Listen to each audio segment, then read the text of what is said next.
राष्ट्रीय अध्यक्ष श्री प्रेमचंद जी प्रेमी, कुंडलपुर तीर्थ क्षेत्र कमेटी के अध्यक्ष श्री संतोष जी सिंघई साहब, उपाध्यक्ष श्री देवेंद्र सेठ, हमारे संजय जी और सूरत से हमारे माणिक जी, हमारे कोषाध्यक्ष महोदय पंकज जी के साथ यहाँ आतिथ्य स्वीकार कर बहुत ही हर्षित हो रहे हैं। और आदिनाथ चैनल इस कार्यक्रम को हमारे प्रधानमंत्री जी के अनुज के पदार्पण पर यहाँ शूट कर रहे हैं, उनका धन्यवाद करूँगा। हम अब आगे बड़े बाबा के दरबार में चलेंगे।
चरण शरण आगे कारण करण लाज, अवध तट तक ले चलो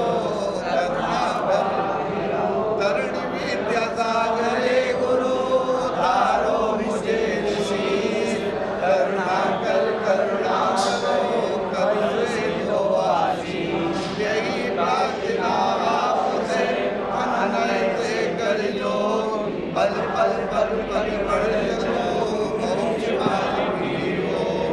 मम आत्म नव में गुरु कर्म बदरिया चा।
पूरे छत्रत्र प्रात्याहार स्थापनम करोमि हम।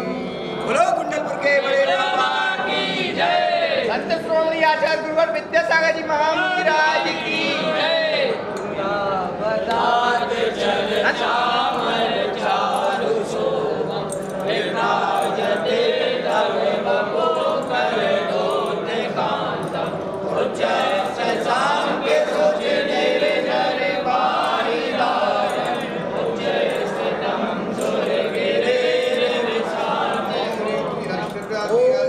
प्रात्याहार मध्ये चमरद्व प्रात्याहार स्थापनम करोमि।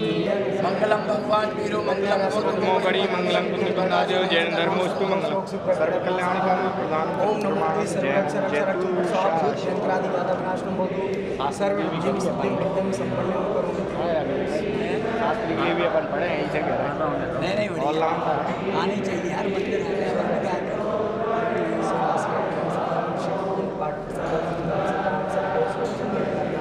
जौनपुर में चाहिए वो तो और चाहिए बात हो रहा है।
उनके प्रमुख व्यक्ति को कुछ सुझाव भी दिए हैं जो उन्होंने स्वीकार भी किए। आचार्य श्री इस बात से प्रसन्न होते हैं कि भारतीय संस्कृति को गौरवान्वित करने वाला मर्यादा पुरुषोत्तम। और फिर दूसरी बात है गुरुवर आचार्य श्री विद्यासागर जी महाराज का यह अद्भुत शिल्पकार सपनों को साकार करने वाला यह कार्य, बड़े बाबा का बड़ा मंदिर। बड़े बाबा इतने बड़े हैं कि वो कुछ लोगों के नहीं हैं, पूरी दुनिया के हैं, सारे संत हैं। भाई नरेंद्र मोदी ने देश में जो कमाल करके दिखाया है, आचार्य श्री की सद्भावना उनके प्रति बहुत। आचार्य श्री बार बार कहते हैं कि प्रधानमंत्री हो तो मोदी जैसा हो। उनको क्या लेना देना, ना आगे ना पीछे, जो कुछ है उनका पूरे देश के लिए। जैसा नरेंद्र मोदी का आगे पीछे कोई नहीं है, पूरे देश के लिए है, वैसे गुरुवर आचार्य श्री के लिए अपना कुछ नहीं है, सारा इस संपूर्ण भारत के लिए है, जैन समाज के लिए, भारतीय समुदाय के लिए। ऐसे अद्भुत संत का जीवन न केवल जीने का बहाना है, संत का जीवन न केवल जीने का बहाना है, संत का जीवन न केवल सांसों का खजाना है, संत का जीवन है लालिमा पूरब दिशा की। संत का जीवन है लालिमा पूरब दिशा की, संत का काम तो सारी धरती को जगाना है। और गुरुवर आचार्य श्री भारतीय संस्कृति को बड़ा महत्व देते हैं, पाश्चात्य कल्चर से बचाने के लिए प्रेरणा देते हैं। स्वरोजगार, स्वच्छ भारत, स्वस्थ भारत, स्वदेशी भारत, स्वस्थ भारत पर बहुत जोर देते हैं। हथकरघा को लेकर के आचार्य श्री ने बहुत बड़ी अंतरंग की अपनी करुणा समाज को दी है। सभी के लिए उनका बराबर आशीर्वाद है। हिंदू, मुस्लिम, सिख, ईसाई, इस धरा पर कोई भी हो, उसे भारतवासी बनकर के रहना है और भारत का होकर के रहना है। ये हमारे गुरुवर की भावना है। इस वसुंधरा ने सबको जगह दी है और उसे ज़्यादा जगह दी है जो इस वसुंधरा का होकर के रहा है। जैनियों ने हमेशा से भारत की अखंडता में, भारत की एकता में, भारत की सद्भावना में सहयोग दिया है और आचार्य श्री आज उसी बात को आगे बढ़ा रहे हैं। वो साधना की दृष्टि से अपने हैं, तपस्या की दृष्टि से अपने हैं, लेकिन उनका करुणा का भाव, उनका जीवन सभी के लिए है और वो सबसे पहले राष्ट्र के हैं, फिर बाद में समाज के हैं और उसके बाद अपने। और आज श्री प्रधानमंत्री के छोटे भाई श्री पंकज जी मोदी, बहुत बढ़िया, बहुत अच्छा, बहुत अच्छा। गांधी धाम से जो अपनी माता जी की सेवा में है, हमारे बीच कुंडलपुर तीर्थ क्षेत्र पर पधारे हैं। परम पूज्य मुनिराज समता सागर जी महाराज का शुभ आशीष प्राप्त कर रहे हैं। श्री मोदी जी पूज्य गुरुदेव का आशीर्वाद शाम को चलेंगे, तो जी आपको आशीर्वाद जन प्रेमी राष्ट्रीय अध्यक्ष दयोदय महासंघ। कल सुधा सागर जी का जो अभूतपूर्व मिलन हुआ, उनका शब्दों में कोई बयान नहीं कर सकते, लेकिन जितना प्रभावना कल देखी ऐसी कभी देखी नहीं। इतनी भीड़ लगभग मेरे ख्याल से 50,000 आदमी के आसपास रहा होगा और ये अभूतपूर्व मिलन हम लोगों ने प्रथम बार देखा। इसके पहले रामटेक में हुआ था, उस समय हमारा जाना नहीं हो पाया था। और ये पंच कल्याणक जो महामहोत्सव होने वाला है, इसमें इतना बड़ा संघ कभी हम लोगों ने देखा नहीं। सब विस्मयकारी है हम लोगों के लिए। कामनाएं हमारी तरफ से आदिनाथ चैनल के लिए।